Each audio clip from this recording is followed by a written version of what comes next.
Hi, everybody. I'm Diane Brady. I am here with the Secretary of Transportation, Pete Buttigieg. Secretary Buttigieg, good to see you.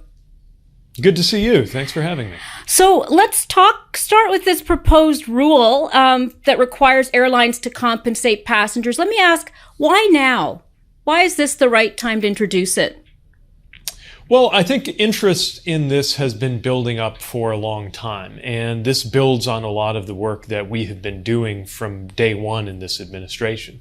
As we see more and more demand, passengers returning to the skies, on one hand, we see a great thing, which is an airline sector that has rebounded beyond our greatest hopes just 2 years after a phase where it was taking a lot of work just to keep the airline sector in business. That's all good. Yeah.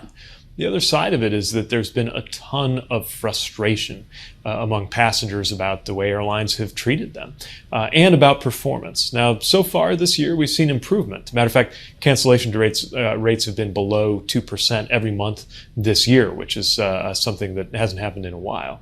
But we know that there have been so many frustrations that we have to keep the pressure up. Our goal is that by the end of this term, we'll be able to look back and say that this administration brought in the biggest expansion of passenger rights and enforcement of passenger rights since deregulation decades ago. I think we're on track to do that. And this is a big part of that, making sure that passengers are not only refunded when your flight gets canceled, something we've been pushing for a long time, but compensated when you have a delay or a cancellation that the airline could have prevented. Well, and Canada and Europe already has similar rules. Did you look to them for guidance in terms of what really we should be doing here in the U.S.? Yeah, the Canadian and the European frameworks have demonstrated that you can have a requirement for compensation for passengers, that's consistent with competitively priced airfares. It kind of shoots down the argument that this would lead to out-of-control airfare increases. And it's pointed to some of the benefits and some of the challenges in enforcing it. So we're certainly going to learn from the experience in Canada and in Europe. I imagine what we come up with will be a distinctly American approach that might be different in its details here in the U.S., but certainly benefiting from the experiences that other passengers in other countries have had, and frankly, the support that they've had that we think U.S. passengers ought to have too. Just give us a sense of do you feel like we've fully played out now the impact of the pandemic, and now everybody should just be acting like this is the new baseline? Look, the reality is that the shockwaves from the pandemic are going to keep coming for years, even if we've said goodbye to the periods where everybody's under mask mandates and travel was depressed. That's obviously behind us. But, whether we're talking about how office work is structured or commuting patterns, or what it's like in the skies, it's clear that there's still a lot going on that's adapting to that and adjusting to that. Even us as a department, the FAA, is still adjusting for the effect that the pandemic had on our training pipelines, because it can take a long time to get somebody through training that has to be in person to be qualified as an air traffic controller. So we recognize all of that. But something else has happened, which is you got an airline sector that's recovered in terms of demand. And by the way, recovered with a lot of taxpayer help, about $50 billion to make sure they didn't go out of business a couple years ago. The American taxpayer gave the airlines that leg up to stay in business. Now, as they move forward and earn profits through service, that service needs to live up to the billing of the tickets that they sell. And that means everything from adequate customer service when there's a problem to adequate work to prevent those problems from coming up in the first place. We get that there will always be a non-zero level of cancellations and delays, largely because of the weather. But we also see that there are lots of factors that the airlines could control and do control that they still need to step up on. We press them, especially after about a year ago, early summer, we saw terrible cancellations, even on blue sky weather days where weather wasn't explaining what happened. We saw an even worse situation last December when historic weather conditions coincided with an unprepared airline, and so many Southwest passengers, about 2 million, got stranded or stuck. We're now entering a stage where the airlines, I believe, have the tools to provide truly first-rate customer service and on-time performance, and we're going to use our tools to hold them accountable to it. One of the discussions, of course, right now is on the debt ceiling, Secretary Buttigieg. And I was intrigued to see, one of the proposals about, repealing, clean energy tax credits and such. But tell me how this debate is impacting or could impact your ability to, fulfill the duties essentially of, the transportation department. Well, the simple reality is if the House Republican budget framework passed, there would be severe impacts for airline passengers. And there's a couple of reasons for that. One, it would cut TSA resources, and that would mean longer lines in security at airports. That's a homeland security issue, but certainly one I'm raising because it affects transportation.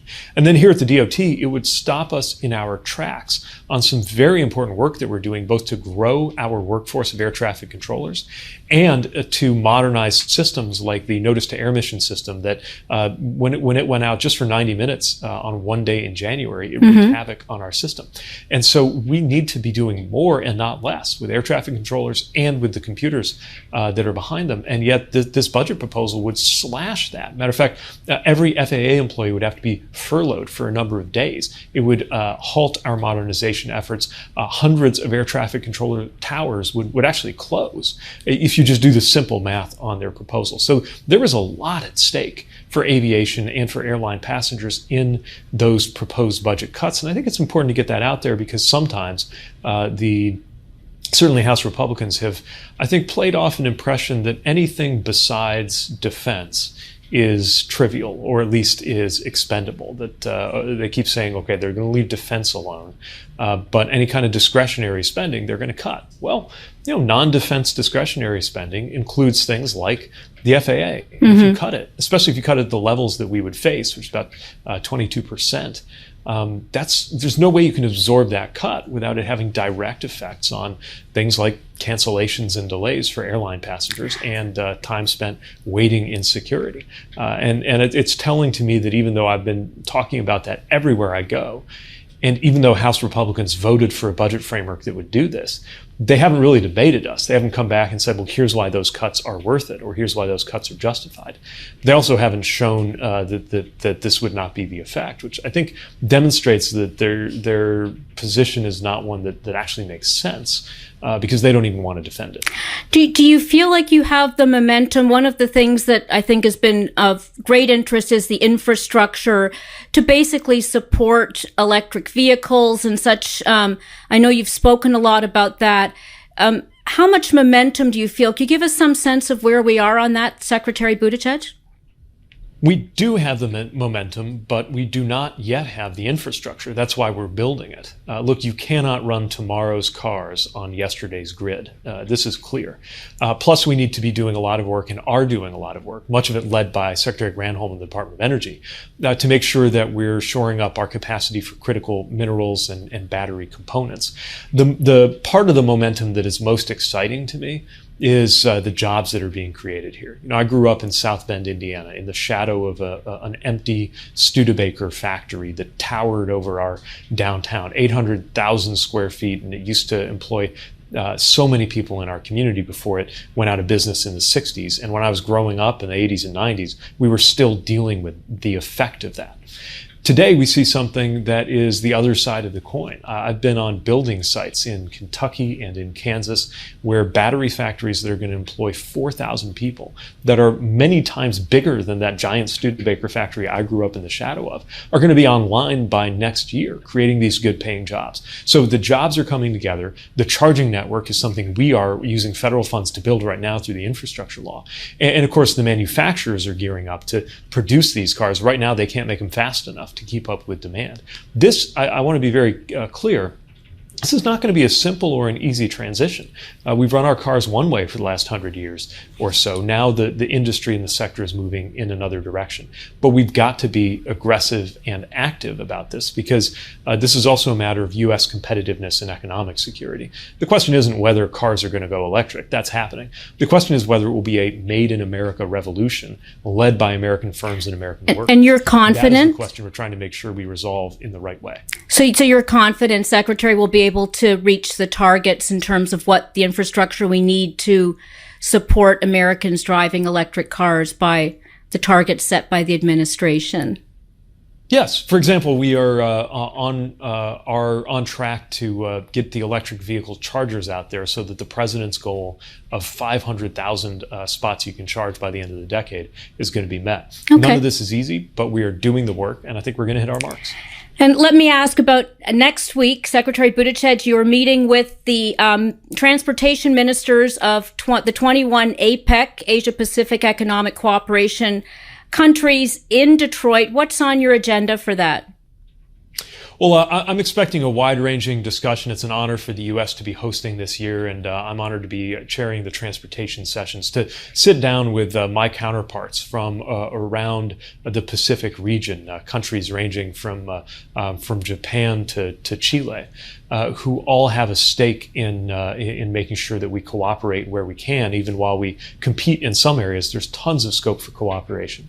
I expect climate will be a big part of the agenda, and making sure that we are approaching the future of transportation in a way that leads to benefits for safety, for sustainability, and for job creation in all of our economies is going to be a very lively topic of discussion. So really looking forward to that gathering. APEC is a unique body in terms of the range of economies that gather, and we'll be very pleased to gather with them for the transportation ministerial meetings in Detroit next week. So the Railway Safety Act, Secretary, there's some news on that right now. Why don't you tell us about it? That's right. We've just seen the Railway Safety Act advance in the Senate Commerce Committee. This is bipartisan legislation, and it's doing a lot of important things that we have been calling for to make freight railroads safer, both before and since the terrible crash that happened in East Palestine, Ohio, with Norfolk Southern's train there.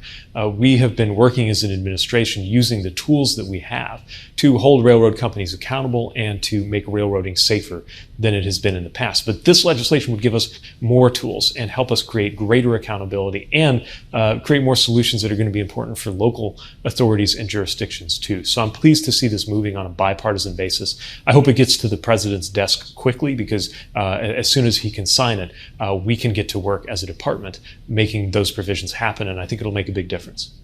You know, it's almost fallen off the radar for a lot of other Americans, but I'm sure the people of Ohio, this is still very much top of mind, the tragedy. What is the status on that in terms of the cleanup and such?